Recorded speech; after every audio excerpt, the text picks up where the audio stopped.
Imagine a back so scarred, so brutalized, that it told the world a story of unimaginable pain and suffering. A back that not only told the story of one man's fight for survival, but became a symbol of the horrors of slavery, forever etched in the minds of millions. His name was Peter, but the photograph of his suffering would change everything. In 1863, Peter, whose real name was Gordon, escaped from a 3,000-acre plantation in Louisiana. Together with three other enslaved men, he ran for his life, avoiding bloodhounds by rubbing onions on their bodies to mask their scent. For 10 harrowing days, they ran barefoot, exhausted and battered, covering more than 40 miles. Peter's journey culminated in a Union encampment in Baton Rouge, where, after enlisting in the Union Army, his back was examined during a medical check.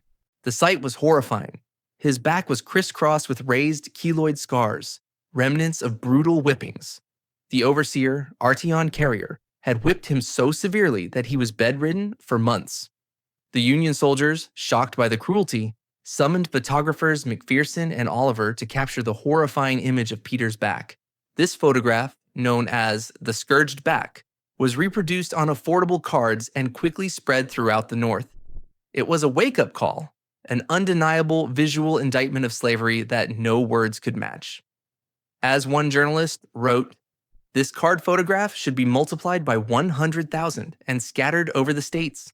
It tells the story in a way that even Mrs. Owen Harriet Beecher Stowe cannot approach, because it tells the story to the eye." The photograph was published in Harper's Weekly and became an abolitionist rallying cry. It stood as a glaring contrast to the Southern narrative of benevolent slave owners and exposed the brutal reality of slavery for all to see. Though some pro-slavery factions tried to discredit it, the image had an undeniable impact. But Peter's story did not end with that photograph. After enlisting, he became a guide for the Union Army. In a cruel twist, he was captured by Confederate forces, beaten, and left for dead. But Peter wasn't done. He escaped, rejoined Union lines, and fought as a sergeant in the U.S. colored troops during the siege of Port Hudson in 1863.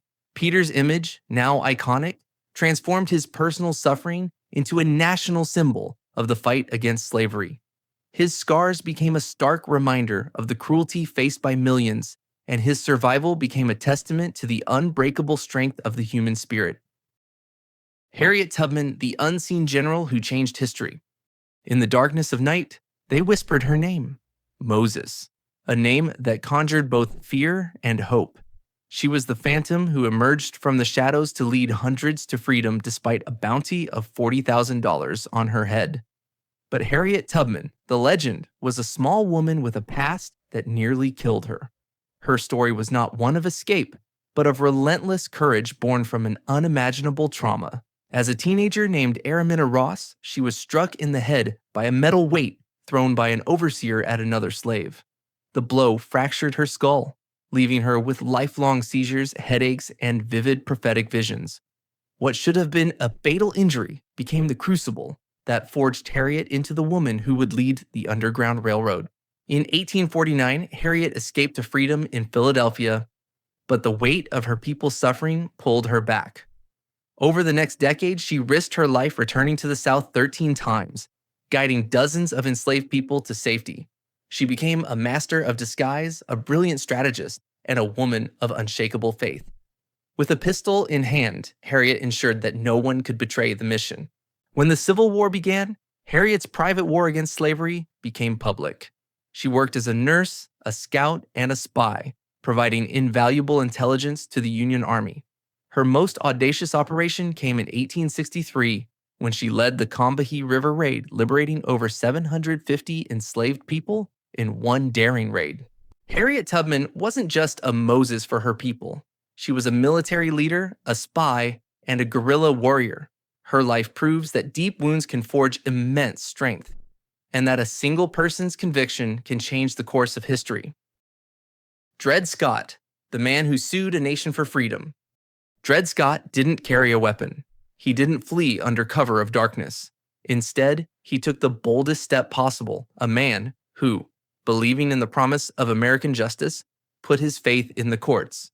He wasn't just seeking his freedom, he was challenging a nation. His name became synonymous with the moment the U.S. Supreme Court tore apart the fragile peace between North and South.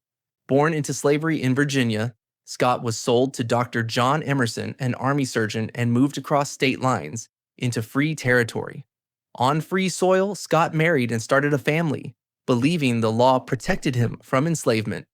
When his owner died, Scott sued for his freedom, arguing that his years in free territories had legally emancipated him.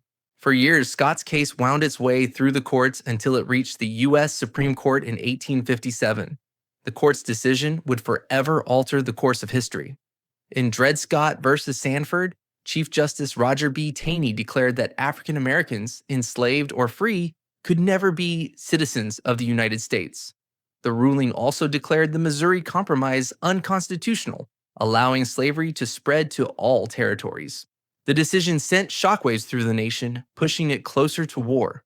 For abolitionists, it was the confirmation of a broken system. For Southerners, it was a victory. And for Dred Scott, the man who fought not with a weapon, but with the law, it was a bitter defeat. But his fight gave birth to a movement that would eventually bring freedom to millions. His name became a rallying cry and the spark that would ignite the Civil War.